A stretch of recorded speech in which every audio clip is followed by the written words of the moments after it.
ಇತ್ತೀಚಿನ ಸಂಚಿಕೆಗಳನ್ನು ಜಾಹೀರಾತಿನ ಕಿರಿಕಿರಿ ಇಲ್ಲದೆ ನೋಡಿ.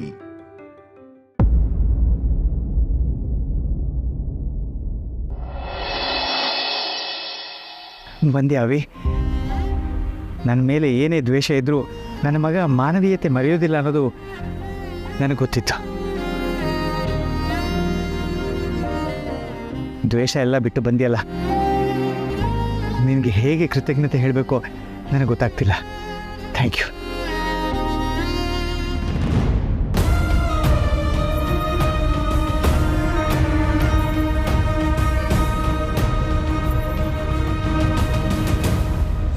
ಪೂರ್ಣಿಗೋಸ್ಕರ ಬಂದಿದ್ದು ನಾನು.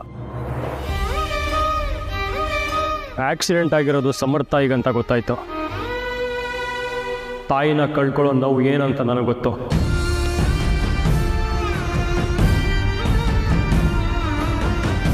ಆ ನೋವು ನನಗೆ ಇರಲಿ, ಮತ್ತೊಬ್ಬರಿಗೆ ಬೇಡ ಅಂತ ಬಂದೆ.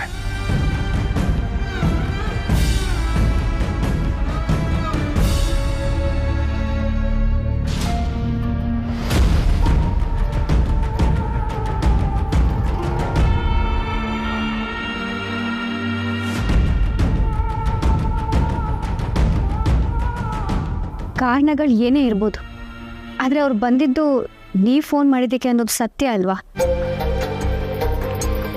ಸಮಾಧಾನ ಮಾಡ್ಕೊಳ್ಳಿ. ತುಳಸಿ ಅಮ್ಮ ಬೇಗ ಹುಷಾರಾಗಲಿ ಅಂತ ಬೇಡ್ಕೊಳ್ಳೋಣ.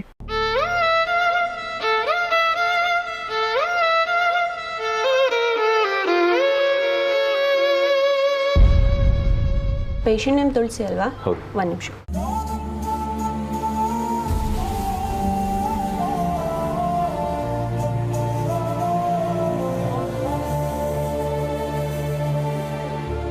ಅಡ್ಮಿಟ್ ಮಾಡ್ಕೊಂಡಿರೋದ್ರಿಂದ ಅಡ್ವಾನ್ಸ್ ಅಂತ ಕೆಲವು ಚಾರ್ಜಸ್ನ ಪೇ ಮಾಡಬೇಕಾಗುತ್ತೆ sir.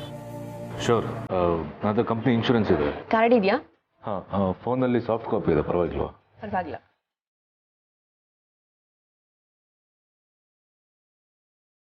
Company name, employee code and insurance number ಇದೆ.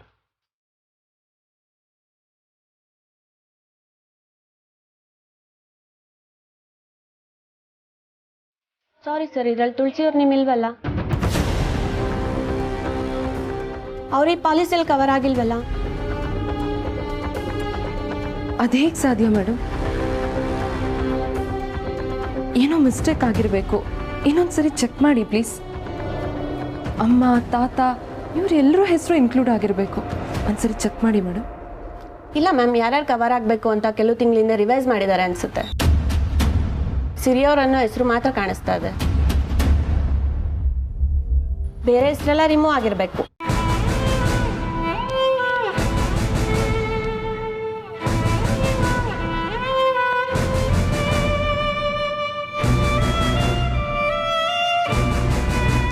ಹೆಸರನ್ನೆಲ್ಲ ನೀನು ರಿಮೂವ್ ಮಾಡಿಸ್ತೀಯಾ? ಬಸ್ಸು ಹೇಳು ಸಮರ್ಥ್. ಬಸ್ಸೋದು ಎಲ್ರದ್ದು ಪೇ ಮಾಡಬೇಕು ಅಂದರೆ ಕಷ್ಟ ಆಗುತ್ತೆ ಅಂತ ಮದುವೆ ಆಗಿದ ತಕ್ಷಣ ನಾನೇ ತೆಗ್ಸಿದ್ದೆ. ಆದರೆ ಹೀಗಾಗುತ್ತೆ ಅಂತ ಗೊತ್ತಿರಲಿಲ್ಲ ಬಸ್ಸು.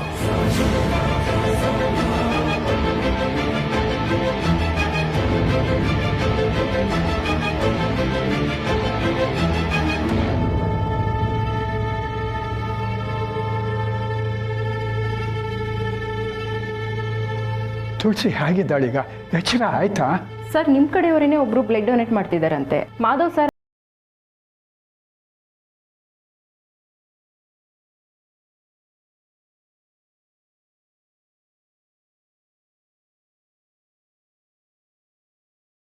ಅವಳನ್ನ ಸ್ವಲ್ಪ ನೋಡಬಹುದಾ?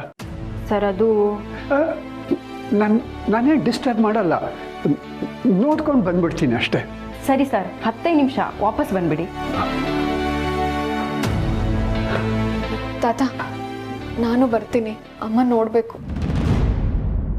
ಯಾವ ಖುಷಿಗೋ? ಈಗಾಗಲೇ ನೀವು ಅವಳಿಗೆ ಮಾಡಿರೋ ಸಾಲದ. ತುಳಸಿ ಇವತ್ತು ಈ ಸ್ಥಿತಿನಲ್ಲಿ ಇದ್ದಾಳೆ ಅಂತಂದರೆ ಅದಕ್ಕೆ ಮುಖ್ಯ ಕಾರಣ ನೀನು. ಅವಳಿಗೆ ಎಚ್ಚರ ಆದಮೇಲೆ ಅವಳು ನಿನ್ನ ಮುಖ ನೋಡಬಾರ್ದು. ಹೊರಡು, ಹೊರಡು ಇಲ್ಲಿಂದ. ತಾತ, ಹೊರಡು ಒಂದೇ.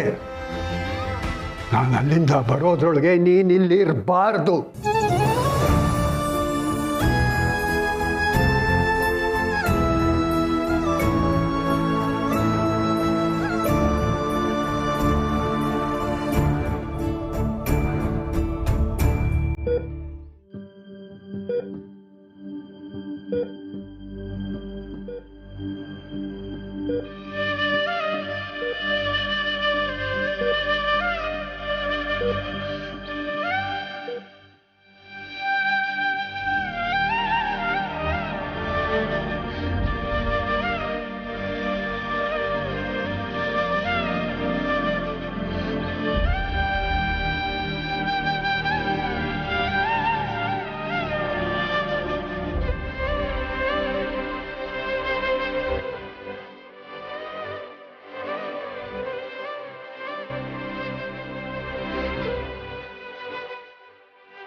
ಅಪ್ಪ ಅಮ್ಮನ್ನ ಕಳ್ಕೊಂಡ್ರೆ ಮಕ್ಕಳನ್ನ ಅನಾಥರು ಅಂತಾರೆ. ಅದು ನಿನ್ನ ಕಳ್ಕೊಂಡ್ಬಿಟ್ರೆ ನಾನು ಅನಾಥ ಆಗ್ತೀನಿ ತುಳಸಿ.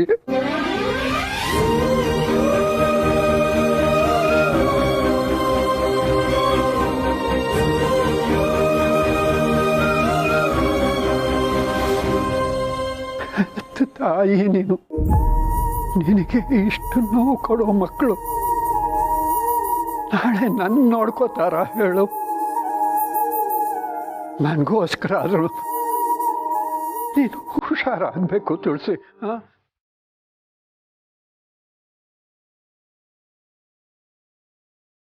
ಇಷ್ಟು ದಿವಸ ನಿನಗಾಗಿ ನೀನೇನೂ ಮಾಡಿಕೊಳ್ಳಿಲ್ಲ. ನನಗೆ ಮಕ್ಕಳಿಗೆ ಮನೆಗೆ ಅಂತಲೇ ಮಾಡಿದೆ. ನೋಡು, ಮುಂದೆ ನಿನಗೆ ಇಷ್ಟ ಆಗೋ ಹಾಗೆ ಬದುಕೋದಕ್ಕಾದರೂ ನೀನು ಹುಷಾರಾಗಬೇಕು ತುಳಸಿ.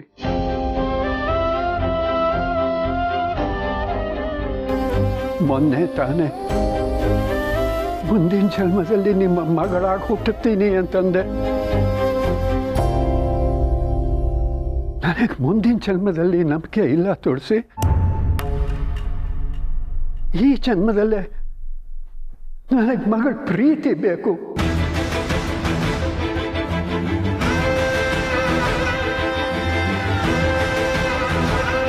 ಅದಕ್ಕೋಸ್ಕರ ಆದರೂ ನೀನು ಬೇಗ ಹುಷಾರಾಗ್ತೀಯ ಅಲ್ವಾ?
ಬಾಸು ಏನಾದ್ರು ಹೇಳಂಗಿದ್ರೆ ಹೇಳ್ಬಿಡು ಬಾಸು.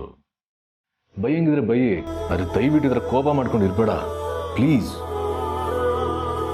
ಅಮ್ಮನ ಹೆಸರು, ತಾತನ ಹೆಸರು ಅದರಿಂದ ತೆಗಿಬೇಕಾದ್ರೆ ನನ್ನನ್ನು ಒಂದು ಮಾತು ಕೇಳಬೇಕು ಅಂತ ಅನ್ನಿಸ್ಲಿಲ್ವಾ ನಿನಗೆ? 1000 ರೂಪಾಯಿ ಪ್ರೀಮಿಯಂ ಕಟ್ಟೋದಕ್ಕೆ ಯೋಚನೆ ಮಾಡಿ ಈಗ ಲಕ್ಷಾಂತರ ರೂಪಾಯಿ ಪ್ರೀಮಿಯಂ ಕಟ್ಟಬೇಕು ಅಂದರೆ ಎಷ್ಟು ಕಷ್ಟ ಆಗುತ್ತೆ ಅಂತ ಯೋಚಿಸಿದ್ಯಾ? ತಪ್ಪಾಯಿತು ಸಿರಿ. ಮದುವೆ ಆದಮೇಲೆ ಖರ್ಚು ಜಾಸ್ತಿ ಆಗುತ್ತೆ ನಮ್ಮದು. ಅವ್ರಿಬ್ಬರ ಹೆಸರು ತೆಗ್ಸಿದ್ರೆ ಅಟ್ಲೀಸ್ಟ್ ನನಗೆ ಟೇಕ್ ಹೋಮ್ ಸ್ಯಾಲ್ರಿ ಜಾಸ್ತಿ ಬರುತ್ತೆ ಅಂತ ಹೀಗೆ ಮಾಡಿದೆ. ನಿಜವಾಗ್ಲೂ ನಾನು ಇದನ್ನು ಎಕ್ಸ್ಪೆಕ್ಟ್ ಮಾಡಿರಲಿಲ್ಲ.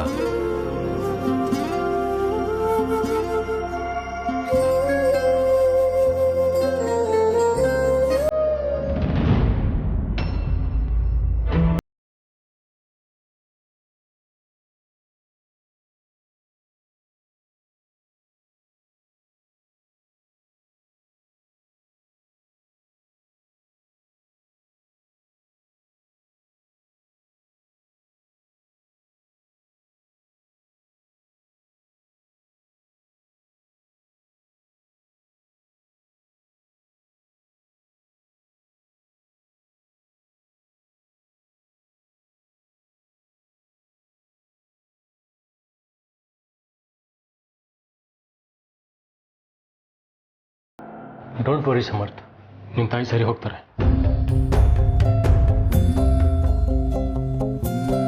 ಅಂದರೆ ಅಮ್ಮಂಗೆ ಬ್ಲಡ್ ಕೊಟ್ಟಿದ್ದು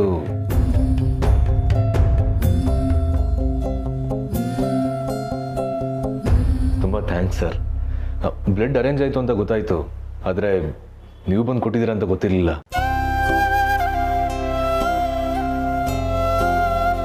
ನಿಮ್ಗೆ ಹೇಗೆ ಥ್ಯಾಂಕ್ಸ್ ಹೇಳಬೇಕು ಅಂತ ಗೊತ್ತಾಗ್ತಾ ಇಲ್ಲ ಸರ್.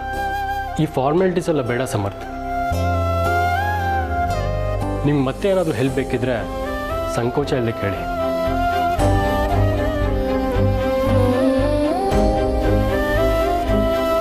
ತಾತ, ಎಲ್ಲ ಸರಿ ಹೋಗುತ್ತೆ, ಚಿಂತೆ ಮಾಡಬೇಡಿ. ನಿಮ್ಮಂಥ ಒಳ್ಳೆ ಕುಟುಂಬನ ಅಮ್ಮ ಖಂಡಿತ ಬಿಟ್ಟು ಹೋಗಲ್ಲ.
ತಾತ ಪ್ಲೀಸ್ ಅಳಬೇಡಿ.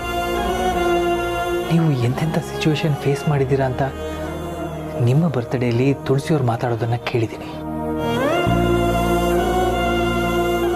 ಈಗ ನೀವೇ ಧೈರ್ಯ ಕಳ್ಕೊತಿದ್ದೀರಾ. ದತ್ತ, ಅವಿ ಬ್ಲಡ್ ಕೊಟ್ಟು ಹೋಗಿದ್ದಾನಲ್ವಾ, ತುಳಸಿಯವ್ರು ಹುಷಾರಾಗೇ ಆಗ್ತಾರೆ ಅಂತ ನನ್ನ ಮನಸ್ಸು ಹೇಳ್ತಾ ಇದೆ. ನೀವು ಚಿಂತೆ ಮಾಡಬೇಡಿ. ನೀವು ಧೈರ್ಯವಾಗಿದ್ರೇ ನಮಗೂ ಧೈರ್ಯ. ಇಲ್ಲ ಮಾಧವ, ತುಳಸಿ ಜೀವಕ್ಕೆ ಯಾವ ಅಪಾಯನೂ ಇಲ್ಲ ಅಂತನ್ನೋ ನಂಬಿಕೆ ನನಗೂ ಇದೆ. ಆದರೆ ನನ್ನ ಆತಂಕ ಅದಲ್ಲ. ನಾನು ಹೋದ ಮೇಲೆ ತುಳಸಿ ಜೀವನ ಹೇಗೋ ಅಂತನ್ನೋ ಯೋಚನೆ ಶುರುವಾಗಿದೆ ನನಗೆ. ಆ ಮಕ್ಕಳು ಖಂಡಿತ ಇವಳನ್ನು ನೋಡ್ಕೊಳ್ಳಲ್ಲ. ಇವಳನ್ನು ನೋಡಿದ್ರೆ ಇಷ್ಟು ವರ್ಷ ಮಕ್ಕಳು ಅಂತ ಅವ್ರಿಗೆ ಎಲ್ಲ ಥರದ ಸೇವೆನೂ ಮಾಡಿಬಿಟ್ರು. ಆದರೆ ಅವರು ಈಗ ಅಂಥದ್ದೇನಾಯ್ತು ದತ್ತ? ತುಳಸಿಗೆ ಜ್ವರ ಬಂದಿದ್ರು ಲೆಕ್ಕಿಸದೆ ಸಮರ್ಥ ಇವತ್ತು ಅವಳಿಗೆ ನೋವಾಗೋ ಹಾಗೆ ಮಾತಾಡ್ಬಿಟ್ಟ. ಮಗನಿಗೆ ನೋವು ಕೊಟ್ಬಿಟ್ನಲ್ಲ ಅಂತನ್ನೋ ಬೇಜಾರಿಗೆ ತುಳಸಿ ಆಚೆ ಹೋದ್ಲು. ಆಗ ಇಷ್ಟೆಲ್ಲ ಆಯಿತು.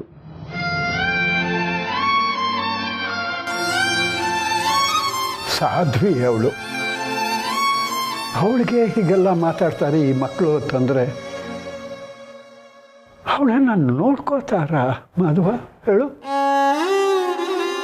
ದುಡ್ಡು ಉಳಿಸ್ಬೇಕು ಅಂತ ಇನ್ಶೂರೆನ್ಸಿಂದ ಇವಳ ಹೆಸರನ್ನೇ ತೆಗೆದುಹಾಕ್ಬಿಟ್ಟಿದ್ದಾನೆ ಅವನು. ತುಳಸಿ ಮೇಲೆ ನಿಜವಾದ ಪ್ರೀತಿ ಇರೋದು ನಮ್ಮ ಸಿರಿಗೆ. ಆದರೆ ಅವಳಿಗೂ ಕೆಲವು ಸಲ ಗಂಡನ ಮಾತು ಮೀರೋದಕ್ಕಾಗೋದಿಲ್ಲ. ಅಸಹಾಯಕ ಪರಿಸ್ಥಿತಿ ಅವಳದು. ನಾನು ಈಗಲೋ ಆಗಲೋ ಬಿದ್ದು ಹೋಗೋ ಮರ. ದತ್ತ, ಹಾಗೆಲ್ಲ ಹೇಳಬೇಡಿ ಪ್ಲೀಸ್. ಸಾವಿನ ಮಾತು ಕೆಟ್ಟದ್ದಿರಬಹುದು, ಆದರೆ ಅದು ವಾಸ್ತವ ಅಲ್ವಾ ಮಾಧವ? ಈಗ ಮನೆಯಲ್ಲಿ ನಾನಿದ್ದೀನಿ ಅಂತನ್ನೋ ಭಯಕ್ಕೋ ಅಥವಾ ನನ್ನ ಹತ್ರ ದುಡ್ಡಿದೆ ಅಂತನ್ನೋ ಆಸೆಗೋ ತುಳಸಿನ ಮರ್ಯಾದೆಯಿಂದ ನಡೆಸ್ಕೋತಿದ್ದಾರೆ. ಆದರೆ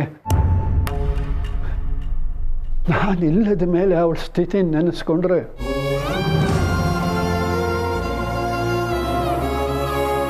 ಕೈಕಾಲೆಲ್ಲ ನಡುಗುತ್ತೆ ಮಾಧವ, ಕೈಕಾಲೆಲ್ಲ ನಡುಗುತ್ತೆ.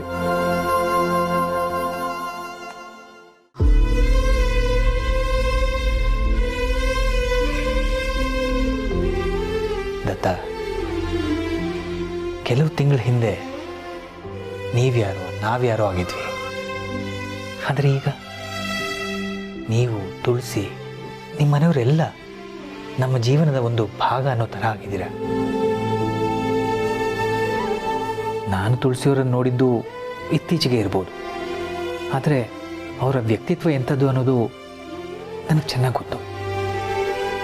ಕೆಫೆಯಲ್ಲಿ ಅವತ್ತಿದ್ದ ಪರಿಸ್ಥಿತಿಯಲ್ಲಿ ಇಷ್ಟು ವರ್ಷ ಬಿಸ್ನೆಸ್ ಮಾಡಿ ಅನುಭವವಿದ್ದು ನಾನೇ ಕೂಗಿದ್ದೆ. ಆದರೆ ತುಳಸಿಯವರು ಧೈರ್ಯದಿಂದ ನನ್ನ ಬೆನ್ನಿಗೆ ನಿಂತು ಕೆಫೆನ ಉಳಿಸ್ಕೊಟ್ರು.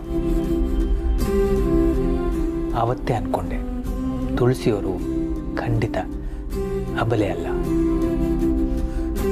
ಅವ್ರು ಇಷ್ಟಪಡೋರೆಲ್ಲ ಅವ್ರನ್ನ ಅಪೋಸ್ ಮಾಡಿದ್ರು ಆ ಪರಿಸ್ಥಿತಿನ ಧೈರ್ಯವಾಗಿ ಪ್ರೀತಿಯಿಂದ ನಿಭಾಯಿಸೋ ಜಾಣ್ಮೆ ಅವರಲ್ಲಿದೆ.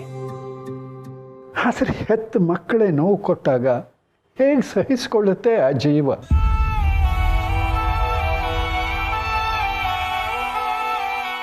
ನಾನು ಸಹಿಸ್ಕೊತಿಲ್ವ ದತ್ತ?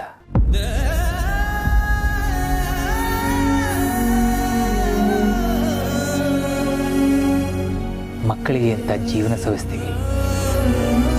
ವರ್ಷಕ್ಕೊಂದ್ಸರಿ ಬರೋ ಬೋನಸ್ಸಿಂದ ನಮಗೋಸ್ಕರ ಒಂದು ಹೊಸ ಬಟ್ಟೆನೂ ತಗೊಳ್ಳದೆ ಮಕ್ಕಳ ಓದಿಗಾಗಿ FD ಮಾಡಿರ್ತೀವಿ. ಜೀವನ ಪೂರ್ತಿ EMI ಕಟ್ಟಿ ಮಕ್ಕಳಿಗೆ ಅಂತ ಒಂದು ಸೈಟ್ ಮಾಡ್ತೀವಿ. ಆದರೆ ಅವರು ಬೆಳೆದು ನಿಂತು ನನಗೇಂತ ನೀನು ಏನು ಮಾಡಿದ್ಯಾ ಅಂತ ಕೇಳ್ತಾರೆ. ನೋವಾಗುತ್ತೆ ನಿಜ, ಆದರೆ ಮಕ್ಕಳು ಅನ್ನೋದು ಒಂದು ಜವಾಬ್ದಾರಿ ಅಷ್ಟೇ ದತ್ತ. ಅವರಿಂದ ನೀವು ಏನನ್ನೂ ವಾಪಸ್ ನಿರೀಕ್ಷೆ ಮಾಡಬಾರ್ದು. ಹಾಗನ್ಕೊಂಡಾಗ ಜೀವನ ಚೆನ್ನಾಗಿರುತ್ತೆ. ಆದರೆ ನಮ್ಮ ತುಳಸಿ ಆಗಿರ್ಬೇಕಲ್ಲ? ಖಂಡಿತ ಇರ್ತಾರೆ. ನೀವೇ ಹೇಳೋ ಹಾಗೆ ಅವ್ರ ಜೀವನದಲ್ಲಿ ತುಂಬ ಕಷ್ಟಪಟ್ಟಿದ್ದಾರೆ. ಆದರೂ ನಗ್ನಗ್ತಾ ಜೀವನ ಎದುರಿಸ್ತಿದ್ದಾರೆ. ಅವರು ಖಂಡಿತ ಸ್ಟ್ರಾಂಗ್ ಆಗಿದ್ದಾರೆ ದತ್ತ. ಅವರ ಭವಿಷ್ಯ ಏನು ಅಂತ ನೀವು ಚಿಂತೆ ಮಾಡಬೇಡಿ. ಅವರ ಮೇಲೆ ಅವ್ರ ನಂಬಿಕೆ ಇಟ್ಕೊಂಡು ಬದುಕೋವರೆಗೂ ಅವ್ರಿಗೆ ಯಾರ ಅವಶ್ಯಕತೆಯೂ ಇರೋದಿಲ್ಲ. ಅಕಸ್ಮಾತ್ ಯಾವತ್ತಾದರೂ ಅವರಿಗೆ ಯಾರ್ದಾದ್ರೂ ಅವಶ್ಯಕತೆ ಇದೆ ಅಂತ ಅನಿಸಿದ್ರೆ ಅವ್ರ ಜೊತೆ ನಾನಿದ್ದೇ ಇರ್ತೀನಿ.